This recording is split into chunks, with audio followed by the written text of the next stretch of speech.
True, nervous. Very, very nervous I had been and am. But why will you say that I am mad? The disease had sharpened my senses, not destroyed them. Above all was the sense of hearing. I heard all things in the heaven and in the earth. I heard many things in the underworld. How, then, am I mad? Observe how healthy, how calmly I can tell you the whole story. It is impossible to say how first the idea entered in my brain. I loved the old man. He had never wronged me. He had never given me an insult. For his gold I had no desire. I think it was his eye. Yes, it was this. He had the eye of a bird, a vulture, a pale blue eye, with a film over it. Whenever it fell on me, my blood ran cold, and so, very slowly, I made up my mind to take the life of the old man and free myself of the eye forever. Now this is the point. You think that I'm mad. Madmen know nothing. But you should have seen me. You should have seen how wisely and carefully I went to work. I was never kinder to the old man than during the whole week before I killed him. And every night, late at night, I turned the lock of his door and opened it. Oh, so gently. And then, when I had made an opening big enough for my head, I put in a dark I put in a dark lantern, all closed that no light shone out, and then I stuck in my head. I moved it slowly, very slowly, so that I might not interfere with the old man's sleep. And then, when my head was well in the room, I undid the lantern just so much that a single thin ray of light fell upon the vulture eye. And this I did for 7 long nights. But I found the eye always closed, and so it was impossible to do the work, for it was not the old man who was a problem for me, but his evil eye. On the 8th night I was more than usually careful in opening the door. I had my head in and was about to open the lantern, when my fingers laid on a piece of metal and made a noise. The old man sat up in bed, crying out, "Who's there?" I kept still and said nothing. I kept still, I kept still, I kept still and said nothing. I did not move a muscle for a whole hour. During that time I did not hear him lie down. He was still sitting up in the bed listening, just as I have done night after night. Then I heard a noise, and I knew it was the sound of human terror. It was the low sound that arises from the bottom of the soul. I knew the sound well. Many a night, late at night, when all the world slept, it has welled up from deep within my own chest. I say I knew it well. I knew what the old man felt, and felt sorry for him, although I laughed to myself.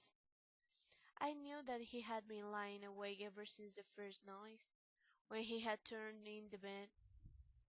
His fears had been ever since growing upon him.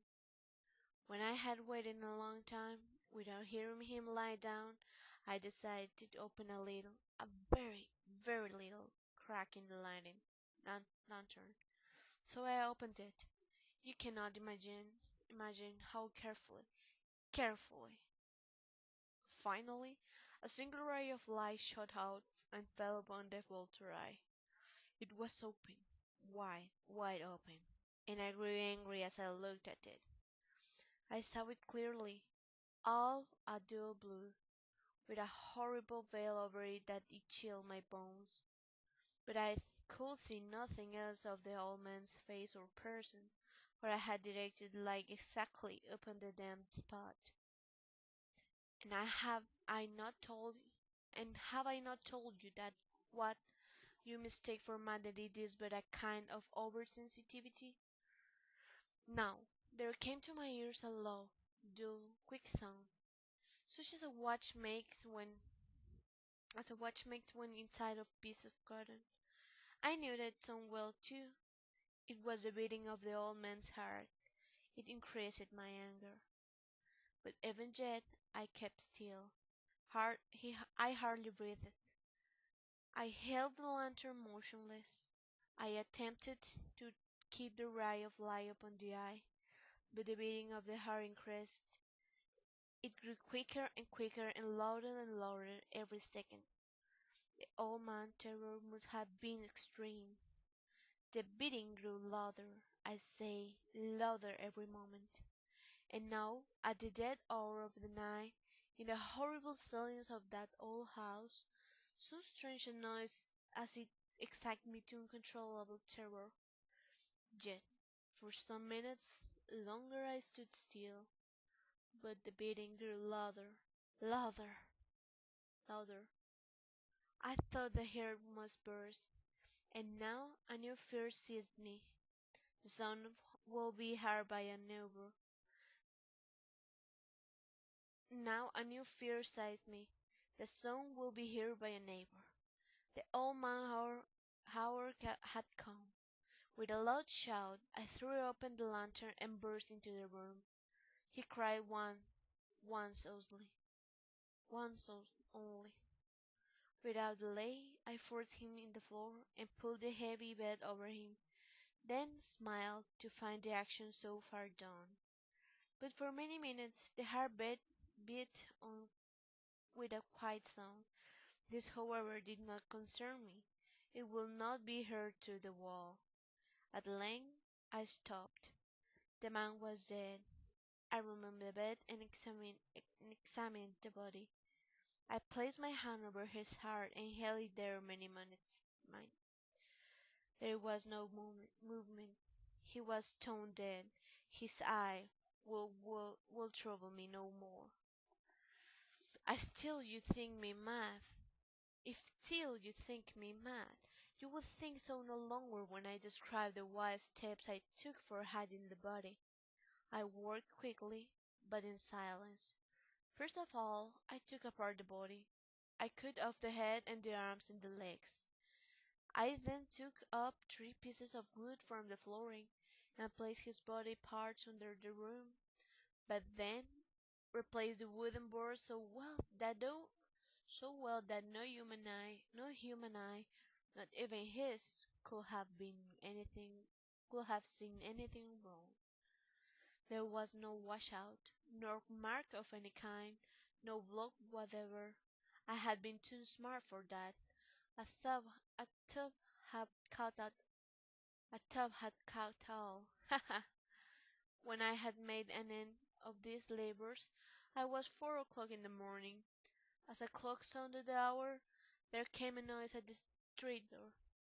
I went down to open it with a light heart, for what I had now to fear. There entered 3 men, who said they were officers of the police. A cry had been heard by a neighbor during the night. Suspicion of a crime had been aroused. Information had been given to the police office, and the officer had been sent to search in the building. I smiled, for what I have to fear? The cry, I said, was my own in a dream. The old man, I said, was not in the country. I took my visitors all over the house. I told them to search well. I led them, at length, to his room. I brought the chairs there and told them to rest. I placed my own seat upon the very place under which lay the body of the victim. The officers were satisfied. I was completely at ease. They sat, and while I answered happily, they talked of common things. But after a while, I felt myself getting weak and wished them gone. My head hurt, and I had a ringing in my ears, but still they sat and talked. The ringing became more severe. I talked more freely to do away with the feeling. but it continued until, at length, I found that the noise was not within my ears. I talked more, and with a haggard voice, yet the sound increased. And what could I do? It was a low, dull, quick sound, like a watch makes when inside a piece of cotton. I had trouble breathing, and yet the officers heard it not. I talked more quickly, more loudly. The noise increased. I stood up and argued about silly things in a high voice and with violent hand movements. But the noise kept increasing. Why would they not be gone? I walked across the floor with the heavy steps, as if excited to anger by the observation of the men, but the noise increased. What could I do? I swung my chair and moved it upon the floor, but the noise continually increased. It grew louder, louder, louder, and still the men talked pleasantly and smiled. Was it possible they heard not? No, no. They heard. They suspected. They knew. They were making a joke on my horror. This I thought, and this I think. But anything was better than his pain, than this pain. I would bear those smiles no longer. I felt that I must scream or die. And now, again, louder, louder, louder. Villains, I cried. Pretend no more. I admit the deed. Tear up the floorboards. Here, here. It is the beating of his hideous heart.